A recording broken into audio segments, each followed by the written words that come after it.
గురించి ఇప్పటి వరకు అందరూ మాట్లాడారు. నేను వీళ్ళిద్దరి గురించి మాట్లాడాలి. సినిమా గురించి కాదు, పర్సనల్ లైఫ్ గురించి. ఏం మాయ చేసావే సినిమా చూసినప్పుడు చక్కటి జంట అనుకున్నాను. చాలా బాగున్నారు ఇద్దరు. సినిమా బాగుంది, చాలా మంచి సినిమా, మ్యూజిక్ బాగుంది, నాకు one of my favourite music, ఇవన్నీ అనుకున్నాను. మనం సినిమాలో వీళ్ళిద్దరు నాతో కలిసి చేశారు. అంటే నాకు ఒక్కసారి కూడా తెలియదు ఇలా జరగబోతుందని. అంటే నన్ను అంత మాయ చేశారు ఆ సినిమాలో. ఇద్దరు నాకు ఏమీ తెలియకుండా చాలా సైలెంట్గా రొమాన్స్ జరుగుతూ ఉందని తర్వాత తెలిసింది.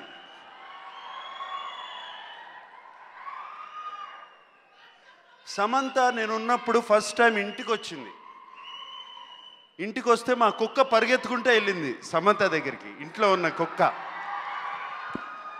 అరే దీనికి సమంత ఎలా తెలుసు అని అడిగాను.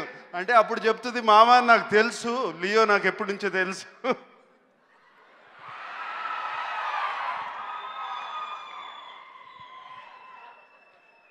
ఇప్పుడు ట్రైలర్ చూశాను, చాలా చాలా చాలా బాగుంది. కానీ టీజర్ చూసినప్పుడు కొంచెం జివ్వు మంది కోపం వచ్చింది. వెధవలకు ఎప్పుడు మంచి పెళ్ళాలే దొరుకుతారని లాస్ట్ మాట. తండ్రి నాకు ఎలా అనిపిస్తుంది ఆలోచించండి. బట్ నేను చెప్పేది సినిమా చూడకముందు చూసిన తర్వాత మా మంచి అబ్బాయికి మంచి అమ్మాయి దొరికిందని. God bless you both.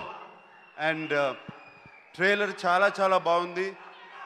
Cinema ఇలాగే చాలా చాలా బాగుంటుందని నేను వెంకీ అన్నట్టు ఉగాది రోజున మా అందరికీ ఒక మంచి Ugadi.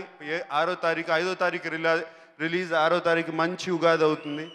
And I wish all the team very very very best. And అందరూ చాలా శ్రద్ధతో కష్టపడి తీసినట్టు కనపడుతుంది. నాకు ట్రైలర్ చూస్తుంటేనే 2 సార్లు కళ్ళల్లో నీళ్ళు వచ్చాయి. సినిమా చూసిన తర్వాత ఏమవుతుందో తెలీదు. God bless you. Thank you all. Thank you so much everybody. April 5వ తారీఖున మూవీ రిలీజ్.